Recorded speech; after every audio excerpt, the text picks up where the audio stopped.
Лиценцирана дадилка може да се ангажира само преку две приватни агенции. Ниту едно физичко лице не побарало дозвола од Министерството за труд и социјална политика, кое предвидува строги услови кој може да чува деца од предучилишна возраст.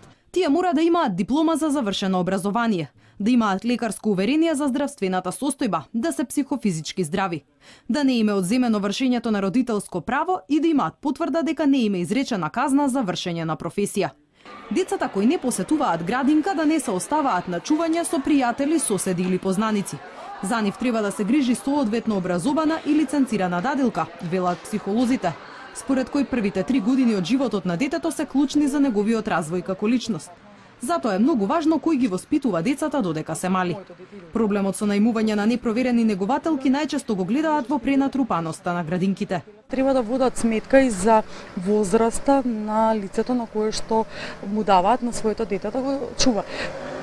Некои луѓе кои што се во пензија, во зависност од животот кој што го водели или премногу млади, не би сакала да дискриминирам во однос на возрастните граници, меѓутоа треба да се води сметка со оглед на тоа да му се даде целосен капацитет, нега, емпатија на детето кое што му е важно. Алармот со ангажирањето на нелиценцирани дадилки го активираа родителите на 9-месечниот Даријан, кој објавија видео снимка од негователката која физички го малтретира нивниот син.